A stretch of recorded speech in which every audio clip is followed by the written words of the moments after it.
What is up? Hopefully you guys are having a wonderful day. Back here with some more Resident Evil 4 Remake gameplay for you. And today we're going to be talking about some information that just got released today in terms of Resident Evil Requiem.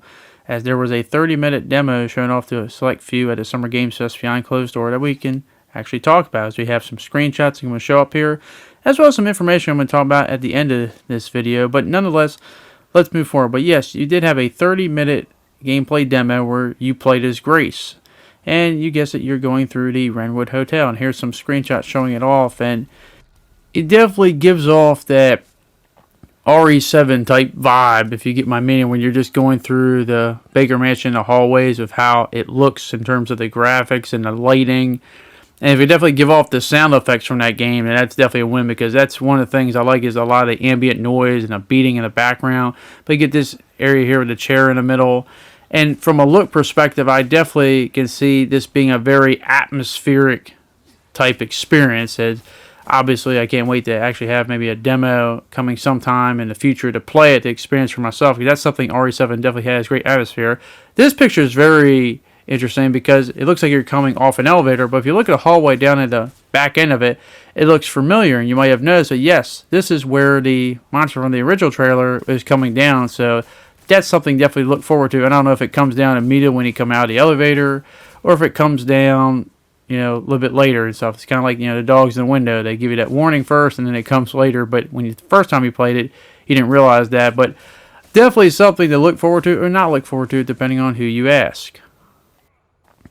Our next screenshot, maybe I'm the only one who thinks this. I know it's not technically 100% like it, but we do get a hand of a monster, and it kind of gives me that little bit of a Xenomorph vibe hand. You know how the Xenomorph had those little hands, webbed hands? I remember that one scene in the first one where he's getting poor Dallas in the ventilation shaft. He kind of waves up his hands and all. If you pause for a second, it looks like he's waving to him. I know, me trying to ruin one of my all-time classic favorite horror movies, but yeah, could that be a monster we've seen or completely new? We don't know by that screenshot alone, but hey, if it gives me a little bit of a Xenomorph vibe, that's always a win in my book. So our next monster that we see for a facial is right here, and I've heard some people say it kind of gives that El Gigante vibe, but if you really look close at his head in a way, and maybe it's just me, it kind of gives me that baby head vibe from Resident Evil Village in the house, with the whole demonic looking baby in the bottom of the house chasing after you.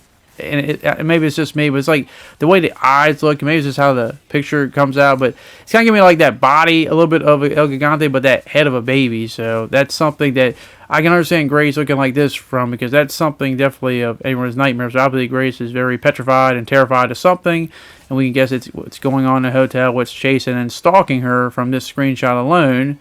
But we also get some interesting things is we have Grace holding a lighter going into a room here, and the lighter is definitely something I believe that's going to be used as some type of light source, as we're about to see it again real soon. And that's something cool. It's maybe a little bit of a callback from older Resident Evil. Like think of Chris and his lighter and stuff like that. We also have her lighting up something, looking at clues.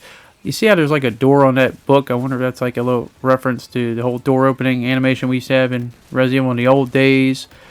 But yes, it looks like we're going to have to definitely, you know, use our light sources and be careful with being stalked by constant enemies, because obviously it doesn't look like Grace has any idea what she has unfortunately gotten herself into. And maybe me for that mountain this here, because I get saved literally by the bell here. But now let's talk about some of the information that we did get from this whole viewing of a demo, and that the people have played it and watched it, is the fact that this demo basically confirms something that's really cool that I think a lot of people have been asking, and it looks like we're going to get this at launch, is that one of the big questions is, what is the perspective of this game? Is it going to be first person, or is it going to be third person? And the answer is, it's going to be both, and that you can swap between both of them simultaneously, which is awesome, because I've always heard some people say, you know, I do like the first person, and some people say they don't like the first person. Some people say they like the over the shoulder, and vice versa, but it looks like you'll be able to swap between first person and over the shoulder, which is definitely a cool thing. We kind of experimented with this with Resident Evil Village, but it took a little while before the over the shoulder came into the game.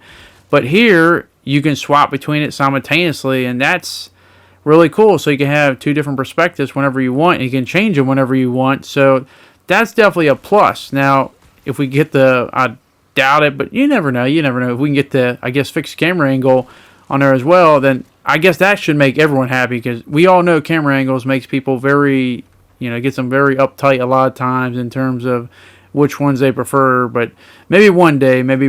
But moving on, the other big reveal outside the gameplay that was shown was the fact that it was hinted that there would be a, you guessed it, second playable character, and that he would be armed to the teeth with a huge array of weapons. Now, as much as I want to hope that this is the merchant, because that would just be absolutely funny and hilarious, obviously I think a lot of us can probably put two and two together. It is more than likely going to be the character that a lot of people expected to be in the game in the first place, from all the rumors and leaks from the last 2 or 3 years, and that is everyone's favorite golden boy, Leon.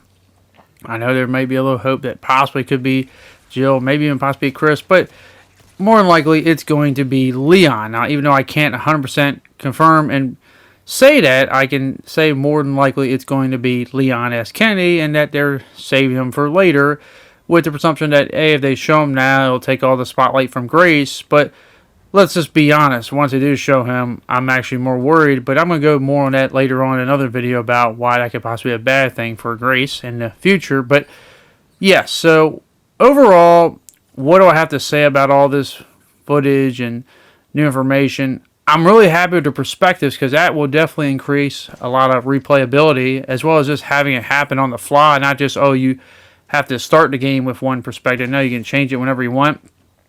That's really cool. So that's definitely something that I think a lot of us fans have always wanted to see. And as I said, if they can combine that with fixed camera angles, then they'll please everybody. I think the only thing outside that would be the VR thing. But yes, that's a good thing.